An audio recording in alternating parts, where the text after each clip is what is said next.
By the way, Mark, we can't talk about Charlie Jones anymore on this show because people are so hypersensitive about it. Like, people are mad about the fact that the media keeps bringing it up. And I've been critical of the media.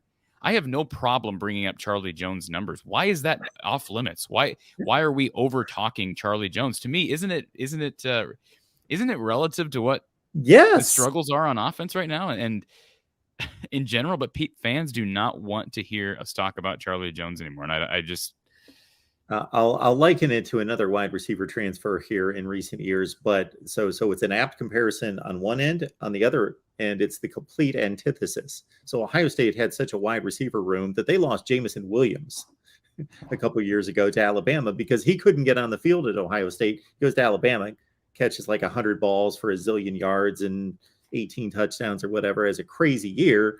And well, the difference there is then Ohio State's still scoring 52 points a game. But here you lost a guy this is insane. The numbers he's putting up. 32 catches in 3 games. Okay. I love Hair Trigger 83. He's here every show. Hair Trigger 83. I'm going to disagree with you vehemently. My issue bringing up Charlie is it doesn't matter. It does matter. Yes. The more he goes off, the more the Iowa offense and the Iowa coaching staff looks bad. And if there's anything that's going to ignite change, it might just be how embarrassing this gets. And the more Charlie goes off, the more embarrassing it gets. That's how I look at it. And absolutely, we already had this hunch that Charlie was a lot better than he was proven to be on offense at Iowa. And I'm just saying, I'm rooting for him to go off, not necessarily even because of that, because I want Iowa to look bad. I also root for anybody who's a former Hawkeye. And he made a decision that was best for him. And I root for him. I think it's cool to see what he's doing. And it also makes it reiterates the notion that Iowa doesn't utilize talent. And I think it also narrows our focus, Hair Trigger. It's not just a matter of, because we've wondered, is it recruiting? Is it evaluating? Is it development? I think some of it's recruiting, but this is a perfect example, Mark, where maybe it's not recruiting so much because they identified Charlie Jones from Buffalo and got him to come to Iowa. All right. The problem is they didn't know how to use him once he got here. So at least we're kind of maybe helping. We're starting to figure out, okay, where are the primary issues? Where do those primary issues lie? Isn't that a fair way of reasoning this out, Mark? Absolutely. You're talking about the worst offense in the conference, one of the worst in the nation. Just not by any stretch can anybody argue that this offense is not underperforming by leaps and bounds. It's atrocious. And you have a player who showed flashes.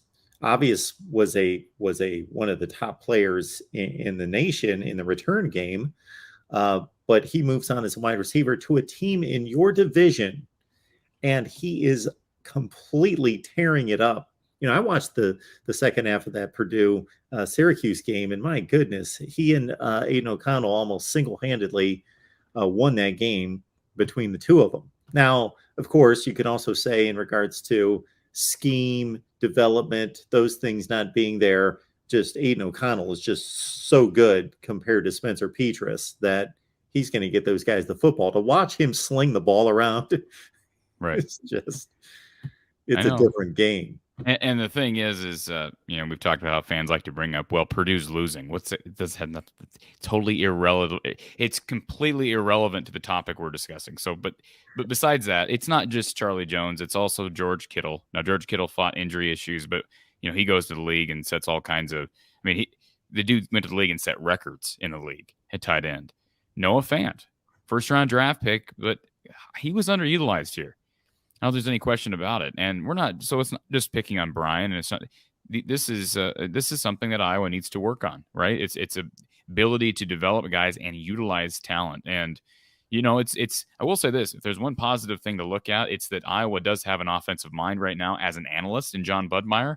Now, so far, we're not really seeing any positive effects from that hire. I would venture to say quarterback play has not been any better than it was last year, and the offense has been far worse. So. But the point is, sometimes those analysts, you'd think John Budmeyer would be the type of guy, Mark, who could say, I'm just using Cooper DeJean as an example, but like John Budmeyer could look at his skill set and say, hey, this is how we could use him. It doesn't mean we're switching him to offense, but it means we have a package of 3 plays ready per game where we bring Cooper in. Mark, is that unreasonable?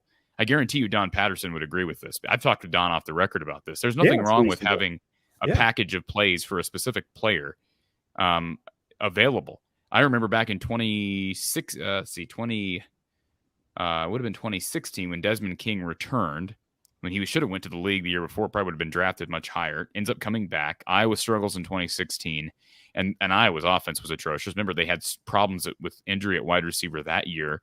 They were down to Riley McCarron as their number one receiver, who was a decent slot receiver, but he should never be your number one guy, kind of similar to what Iowa had this year first few games. But Matt Vandenberg had broken his foot that year, and there was serious talk amongst fans and even some of the media. Why not use Desmond King as a receiver? And I've had talks with Don Patterson, who's a former offensive coach, and some people would say, well, he's outdated. He's an older guy. Don Patterson, I remember telling me that he wouldn't have minded seeing Desmond King running a couple plays, having a couple plays ready for Desmond King in 2016, because that shows, first of all, that gives the defense something to think about, right? You just trot him out in the field. He could be a decoy, Mark, and that's going to throw that defense for a loop, at least for that one play. Why not utilize stuff like that? You could do the same thing with Xavier Wampa. Iowa's offense is so bad, Mark, that you've got to be creative and you've got to use imagination. And I have no issue with that line of reasoning. You've got some guys on defense that are special, and Mark, they've got too many guys. They got more guys than they can play. Like, that's the issue too right now. Jamari Harris is out with injury. What happens when he comes back? This Cooper DeJean I assume they just play him at cash because he's been playing a lot at corner. But they've also got Riley Moss. They've got Terry Roberts, who's been sensational. Justin Jacobs is coming back. We've seen Cooper DeJean on the field more since Jacobs has went out, and they've been going more cash. What happens when he comes back? He was on the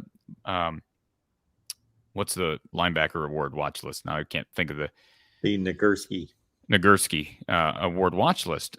So my point is, they've got a lot of talented guys on TJ Hall. TJ Hall's dad was a terrific wide receiver for Coach Patterson at Western Illinois. This kid's got great hands. He's 6'1", 6'2". I'm just saying, be creative. And I think they've got some personalities. Even LeVar Woods has proven on special teams to be a guy who's willing to be creative. Use the personnel you have to be creative, Mark. Especially in games like this against Rutgers, where points are going to be hard. It's going to be hard to line up there, Mark, and run the football between the tackles. It's just going to be hard. It's a good Rutgers defense, a good Rutgers run defense, and a subpar Iowa offense. We understand that.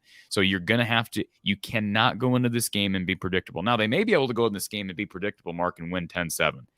But if you do that, you're setting up for the same story when you play the big boys. And I'm talking about Wisconsin. I'm talking about Purdue, because Purdue's owned Iowa recently. I'm talking about Michigan. I'm talking about Ohio State. You are not going to be able to go up there and be predictable without a dominant offensive line. And Iowa doesn't have that yet. They looked better against Nevada. They ran the ball better at times. But again, the average when you take away those 2 Caleb Johnson runs was not impressive. So I think right now my advice, and nobody cares what I have to say, especially the coaching staff, my advice, though, to Kirk would be, we've got to be creative more than ever.